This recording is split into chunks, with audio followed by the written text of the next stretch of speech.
नहीं है, जहां अतिवृष्टि नहीं है, जहां अनावृष्टि नहीं है, माने जीवन का कोई दुख ही नहीं है, ऐसा राज्य राम राज्य, और वो खड़ाओं के द्वारा संचालित हुआ हो 14 वर्ष, तो अंदाजा लगा लीजिए खड़ाओं का कितना बड़ा महत्व रहा होगा इस देश में।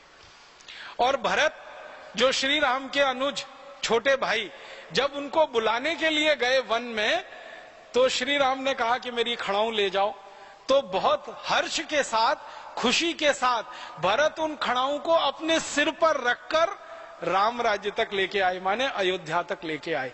खड़ाओं का स्थान सिर में रहा है, हमने अब वो जूते को देना शुरू कर दिया है। क्या हमारी संस्कृति का पतन हुआ है, कहां खड़ाऊं और कहां जूता। तो आप इस जूता संस्कृति से थोड़ा बाहर निकलें। ये सांस्कृतिक पतन है हमारा, जूते का पहनावा। और जूते का पहनावा ऐसा, एक जोड़ी जूता नहीं, दो नहीं, तीन नहीं, चार नहीं, 5, 10, 15, 20, 25, 50, और लोगों को ड्रेस के हिसाब से जूता। हम शायद इस उम्मीद में, इस कल्पना में इसको धारण किए रहते हैं कि इससे हमारा कोई स्टेटस सिंबल बढ़ता है। वो मूर्खता बढ़ती है। इसलिए हम इस सांस्कृतिक अधःपतन के इस स्तर पर आके खड़े हो गए हैं कि अपनी खड़ाऊं छोड़ी है, अपनी जूतियां छोड़ी हैं। भारत में ऐसा भी रहा है कि कुछ समय जब बहुत ठंड पड़ती रही है तो खड़ाऊं का उपयोग नहीं कर सकते, तो जूतियां इस देश में बनाई जाती हैं। जूतियां बहुत वैज्ञानिक हैं, जूतों की तुलना में तो बहुत ज्यादा वैज्ञानिक हैं। मैंने देखा राजस्थान में, मध्य प्रदेश में, गुजरात में, महाराष्ट्र के कई इलाकों में जूतियां बनती हैं। जूतियां इतनी अद्भुत होती हैं कि सीधे या उल्टे दोनों पैरों में दोनों को पहन सकते हैं, कभी भी बदल सकते हैं, बराबर घिसती हैं। जूते की तरह से नहीं होती, जूते को एक ही पैर में पहना जा सकता है, दूसरे पैर का जूता दूसरे पैर में नहीं आता। इसका माने जूतियां जूतों से श्रेष्ठ हैं, क्योंकि वो भारतीय और स्वदेशी उत्पादन का निशानी है, और जूता ये विदेशी उत्पादन की निशानी है। चमड़े की से बनती। और वैसे भी जूता जो है ना बहुत खराब ये माना जाता है हमारे यहाँ धार्मिक रूप से कि वो मरे हुए जानवरों की चमड़ी से बनाया जाता है। तो और हमारे यहाँ जूतियां जो बनती रही हैं वो स्वाभाविक मृत्यु से जो जानवर मरते हैं उनके चमड़े की ही जूतियां बनती हैं। लेकिन जूते बनाने के लिए जानवरों को कत्ल करना पड़ता है, मारना पड़ता है बेमौत समय से पहले, तब जाके वो कुर्म बनता है, उससे जूता बन पाता है। तो ये जूते में हम फंस गए। ये विदेशी माने एक तरह से अंधानुकरण, पश्चिमी अंधानुकरण या अंग्रेजी अंधानुकरण की दूसरी बड़ी निशानी है। इसी तरह से मैं एक दो बातें और कहना चाहता हूं भारतीय पहनावे के बारे में। ये जो धोती होती है या लुंगी होती है, जो बिना सिला हुआ कपड़ा है, इसको पहनने के लिए आप चाहें तो सैकड़ों तरीके से पहन सकते हैं, सैकड़ों तरीके से पहन सकते हैं। धोती को बांधना हो तो असमिया तरीके से बांधा जा सकता है, बांग्ला तरीके से बांधा जा सकता है, मराठी तरीके से बांधा जा सकता है, गुजराती तरीके से बांधा जा सकता है, उत्तर भारतीय तरीके से बांधा जा सकता है। भारत में जितने प्रांत हैं उतने तरीके से आप धोती को बांध सकते हैं, क्योंकि वो बिना सिला हुआ है। पैंट को एक ही तरीके से बांध सकते हैं क्योंकि वो सिला हुआ है। और अगर इस धोती के बारे में कोई बड़ी बात मुझे कहनी हो तो धोती भारतीय संस्कृति की सबसे जीवंत निशानी है, जिसको देखकर ही आप पहचान सकते हैं कि ये व्यक्ति किस क्षेत्र का है। मैं जो है ना, या आप साधारण रूप से आपके सामने कोई मां को खड़ा किया जाए जो असमिया पद्धति से धोती बांधे हुए हो, कोई माँ को खड़ा किया जाए जो मराठी पद्धति से बांधे हुए हो धोती, किसी माँ को खड़ा किया जाए जो गुजराती पद्धति से धोती बांधे हुए हो, किसी माँ को खड़ा किया जाए जो पंजाब या हरियाणा की पद्धति से धोती बांधे हुए हो, और उनके नाम के आगे कुछ न लगाया जाए कि ये कहाँ की माँ है, हरियाणा की है, आसाम की है, बंगाल की है, कहाँ की है, खाली धोती बांधे हुए वो खड़ी है। आप 1 मिनट में बता देंगे ये माँ आसाम की है, ये माँ बंगाल की है, ये माँ पंजाब की है, ये हरियाणा की है, ये गुजरात की है, या ये जम्मू कश्मीर की है। माने धोती बांधने के तरीके मात्र से पूरा परिचय हो जाता है बिना बोले हुए। लेकिन पैंट पहने हुए आदमी को आप नहीं बता सकते कि ये इंग्लैंड का है, आयरलैंड का है, फ्रांस का है, जर्मनी का है, या अमेरिका का है या कनाडा का है, क्योंकि पैंट एक जैसी है सभी जगह, धोती बांधने के तरीके एक जैसे नहीं हैं कहीं भी। मैं आपको और एक बात कहना चाहता हूं कि धोती वस्त्र तो एक ही है, बांधने के तरीके जो है ना वो अलग अलग है। एक क्षेत्र के हिसाब से एक तरीका, दूसरे क्षेत्र के हिसाब से दूसरा तरीका। महाराष्ट्र की माताओं को देखा धोती बांधे हुए तो उनका तरीका बिल्कुल अलग है, क्योंकि महाराष्ट्र की वैसी जरूरत है। आसाम की माताओं को देखा है धोती बांधे हुए, बंगाल की माताओं को देखा है धोती बांधे हुए, क्योंकि वहां की जरूरत बिल्कुल अलग है। हर क्षेत्र के, हर परिवेश के, जलवायु और जरूरत के हिसाब से बांधने का तरीका विकसित हुआ है। वस्त्र तो एक ही है, धोती जो 5 मीटर का या 5 गज का वस्त्र तो एक ही है, सारे देश में एक ही तरीके से बनता है, लेकिन बांधने के तरीके में जो अंतर है उसी को मैं भारतीय संस्कृति मानता हूं। और जो धोती एक वस्त्र है उसको मैं भारतीय सभ्यता मानता हूं। ये जो धोती है वो भारतीय सभ्यता है और धोती बांधने का जो तरीका है वो भारतीय संस्कृति है। संस्कृति क्षेत्र के हिसाब से, जलवायु के हिसाब से बदलती रहती है, सभ्यता पूरे देश में लगभग एक जैसी होती है। तो हमारी सभ्यता की निशानी धोती, हमारी सभ्यता की निशानी लुंगी, जिसको बांधने के अलग अलग तरीके हैं जरूरत के हिसाब से, और बांधे नहीं तो उसके उपयोग के और 20 तरीके हैं। मान लीजिए लुंगी पहन के आप जा रहे हैं और आपके पास कोई दूसरा पात्र नहीं है और आपको ढेर सारी सब्जी लेके आनी है, लुंगी का एक हिस्सा आप उसमें सब्जियां भर के लेके आ सकते हैं। अगर आप कहीं से धान्य लाना चाहते हैं, धोती का एक हिस्सा आपने खोला, उसमें धान्य बांध के भी आप ला सकते हैं। कुछ भी लाने ले जाने में आसानी है धोती और लुंगी में। पैंट में क्या ला सकते हैं? उतना ही ला सकते हैं जितनी जेब में आएगा, इससे ज्यादा कुछ नहीं ला सकते। और अगर जेब में भर भी लिया तो चलने में इतनी तकलीफ होगी कि आप शायद चल नहीं पाएंगे उससे। तो ये पैंट, कोट और शर्ट में हम फंस गए। लुंगी धोती वाली सभ्यता और संस्कृति को छोड़कर ये हमारे सांस्कृतिक अधःपतन की निशानी है। मेरा ये मानना है कि भारतवासी जो भी थोड़े अंग्रेजी के प्रभाव में है, अंग्रेजियत के प्रभाव में है, उनको जितना जल्दी हो अपनी उस भूषा को बदल लेना चाहिए, अपनी सभ्यता, अपनी संस्कृति के हिसाब से, अपनी जलवायु के हिसाब से और अपनी जरूरतों के हिसाब से। और एक विषय पे बात करना चाहता हूं कि हमने सांस्कृतिक अधःपतन की एक सीमा तोड़ी है विदेशी भोजन का अंधानुकरण करके। भाषा में हम विदेशी हो गए, भूषा में हम विदेशी हो गए, भोजन के स्तर पर भी हमारे देश में बहुत ज्यादा विदेशीकरण हो गया। भोजन भी हमारी जलवायु और हमारी जरूरत के अनुसार विकसित हुआ है इस देश में। हमारे लाखों करोड़ों वर्ष के जीवन में भोजन का जो विकास हुआ है ये सबसे बड़ा विकास है भारत में। भारत में माना जाता है, सारे विद्वान इस पर एक मत हैं कि भोजन में जो कुछ हमने विविधता लाई है पिछले हजारों लाखों वर्ष में, ये भारत की सबसे बड़ी देन है पूरी दुनिया के। शायद भारत के भोजन में जितनी विविधताएं हैं दुनिया के किसी देश में आपको नहीं मिलेंगी। आप जानते हैं गेहूं भारत में भी पैदा होता है, गेहूं ब्रिटेन में भी पैदा होता है, गेहूं कनाडा में भी पैदा होता है, गेहूं अमेरिका में भी पैदा होता है, यूरोप के और भी कई देशों में गेहूं पैदा होता है। गेहूं एक ही तरह की फसल है, वो भारत में भी है, यूरोप के कई देशों में और अमेरिका में भी है। हम गेहूं का आटा बनाते हैं और आटे से फिर हम पूड़ी बनाते हैं, कचौरी बनाते हैं, हम पराठा बनाते हैं। पराठे कई तरह के बनाते हैं, पूरियां कई तरह की बनाते हैं, कचौरियां कई तरह की बनाते हैं, रोटी बनाते हैं तो रोटी भी कई तरह की होती है। कोई रोटी तंदूर वाली होती है, कोई रोटी चूल्हे वाली होती है, कोई रोटी गैस वाली होती है, तवे वाली होती है। तो रोटियों के 20 प्रकार हैं, पूड़ियों के 20 प्रकार है, कचौरियों के 20 प्रकार है, पराठों के 20 प्रकार हैं। माताएं बहनें यहाँ बैठी हैं, 1 परत का पराठा, 2 परत का पराठा, 3 परत का पराठा, 4 परत का पराठा।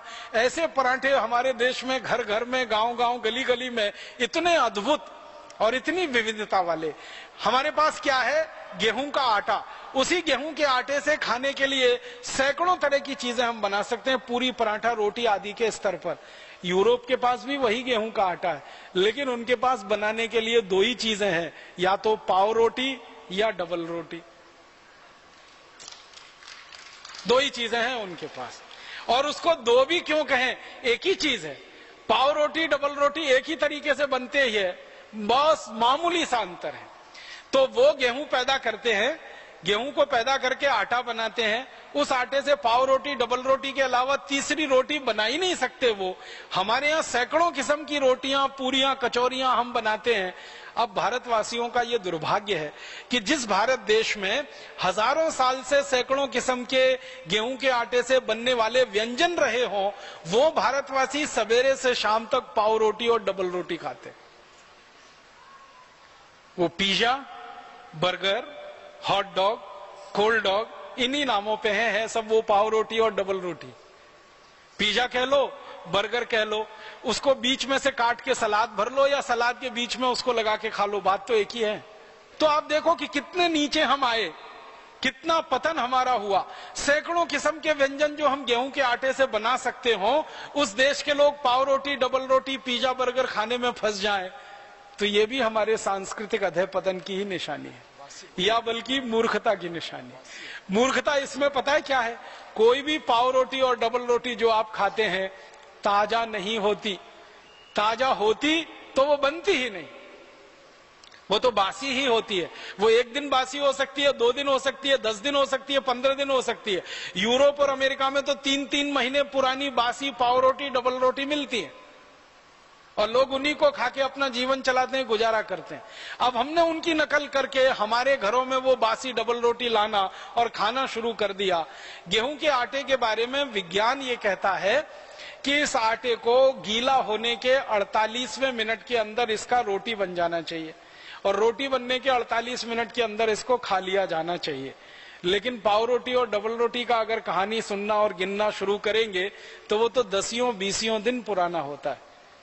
उसको खराब कर करके हम खा रहे हैं और फिर बड़ा शान महसूस करते हैं, अपने आप को बड़ा स्मार्ट महसूस करते हैं। हम पाव रोटी खाते हैं, डबल रोटी खाते हैं, स्मार्टनेस मानते हैं इसमें। अब ये सुपर इडियोसिटी है या स्मार्टनेस है, इसको तय करने की अभी जरूरत है।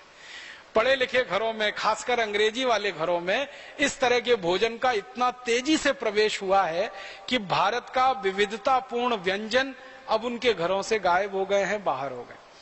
अगर आप ईमानदारी से एक काम करें, हम में से कोई भी ये काम करे, जिस दिन हमारा जन्म हुआ और जिस दिन हमारी मृत्यु हो, ये सारे दिन हम गिन लें, उतने दिन हम नए नए व्यंजन बना के भारत में खा सकते हैं। इतनी विविधता इस देश में हजारों साल से उपलब्ध रही है। अब उस भारत में गिने चुने 2-4 व्यंजन जो अंग्रेजियत वाले हैं वो हमारे घरों में घुस गए। व्यंजन घुस गए, डबल रोटी, पाव रोटी, उसके साथ बिस्किट आ गया। जिस देश में ताजा रोटी बनती हो, ताजा भाकरी बनती हो, ज्वार की भाकरी बनती हो, बाजरे की बनती हो, मक्के की बनती हो, तीनों की मिलाकर बनती हो, उस देश के लोग बिस्किट खाने लगे, उस देश के लोग डबल रोटी और पाव रोटी खाने लगे। तो इससे ज्यादा शर्मनाक और कुछ हो नहीं सकता। तो भोजन के स्तर पर इतनी ज्यादा गिरावट हम में आ गई है। और इससे भी बड़ी एक गिरावट हम में आई है, हम भारत में इतने अद्भुत देश में रहते हैं जिसकी कल्पना किसी देश को नहीं हो सकती। हम भारत में ऐसे स्थानों पर रहते हैं जहां हमको ताजा सब्जी सुबह और शाम दोनों समय उपलब्ध होती है।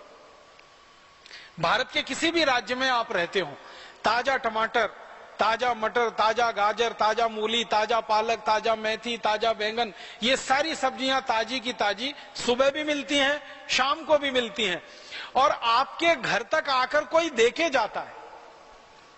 आप जानते ना, कोई ठेले वाला आता है, कोई खोमचे वाला, रेहड़ी वाला आता है और आवाज देके, बहन जी सब्जी ले लो, माता जी सब्जी ले लो, घर के सामने आकर आपकी घंटी बजाकर, आपका दरवाजा खटखटाकर, बोलकर, चिल्लाकर आपको घर में ताजा सब्जी देकर जाता है। ये सपना अमेरिका में रहने वाला कोई आदमी सोच नहीं सकता, देख नहीं सकता। यूरोप में किसी को कल्पना नहीं हो सकती कि सवेरे ताजा सब्जी, शाम को ताजा सब्जी कोई घर के सामने आकर दरवाजा खटखटाकर बोलकर देके जाए।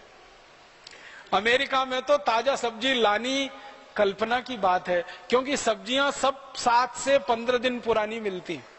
इससे ताजा सब्जी तो कहीं मिल ही नहीं सकती। कोई कोई डिपार्टमेंटल स्टोर्स में 1-1 महीने पुरानी मिलती और सब्जी लानी हो तो 20-25 मील से लेकर 100, 150, 200 मील तक कार चला के जाना पड़ता है, तब थोड़ी सी सब्जी आप ला सकते हैं। यहाँ घर के सामने कोई आपको सब्जी देकर जाता है, और सब्जी ही नहीं देता, आपका हालचाल भी पूछ लेता है, माता जी कैसी हैं, बिटिया आपकी कैसी है, तबीयत ठीक है कि नहीं ठीक है। आप सब्जी लो या ना लो, वो आपके घर की कुशलक्षेम पूछेगा, आप उसके घर की कुशलक्षेम पूछेंगे। माने हमारा उससे आत्मीय संबंध हो जाता है।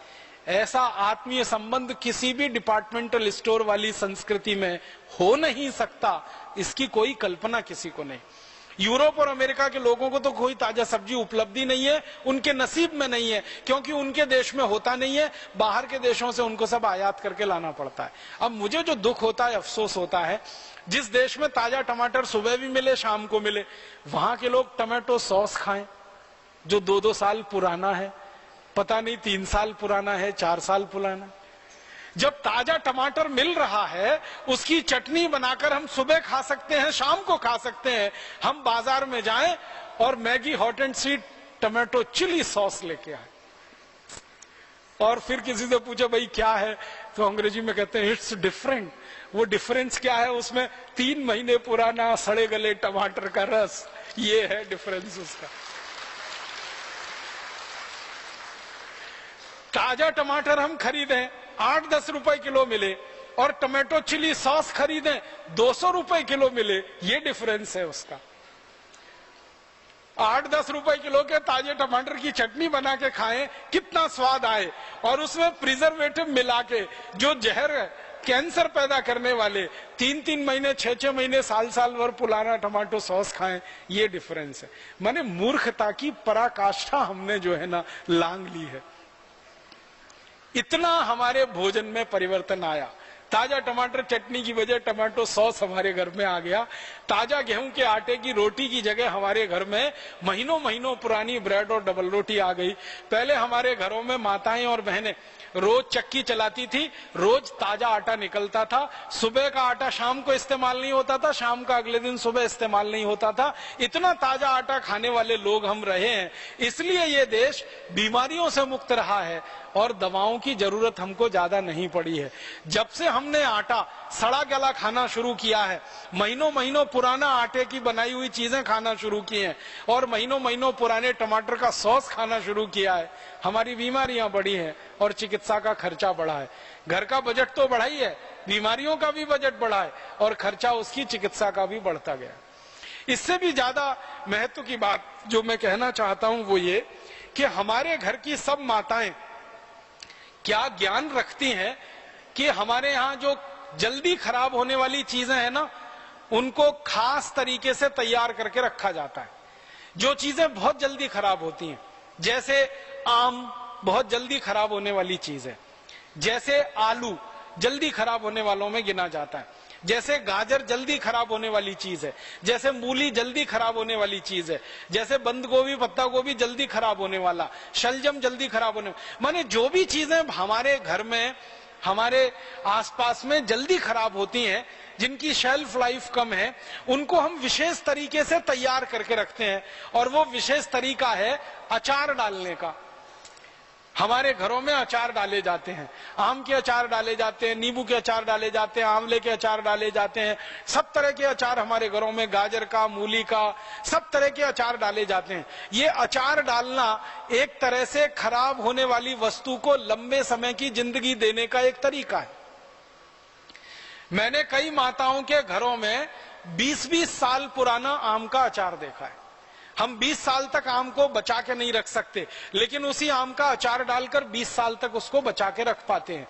टमाटर का देखा है, अदरक का मैंने अचार देखा एक घर में 35 साल पुराना। तो हमारे यहाँ ये अचार डालने की एक बड़ी वैज्ञानिक पुरानी परंपरा माताओं बहनों के द्वारा विकसित हुई है।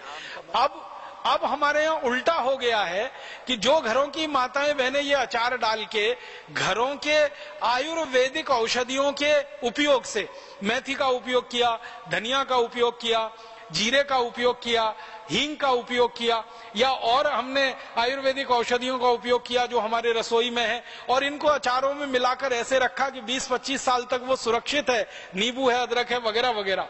अब हम इतने ज्यादा पश्चिमी या विदेशी अंधानुकरण के शिकार हो गए हैं कि अचार डलना ही घरों में अब बंद हो गए हैं।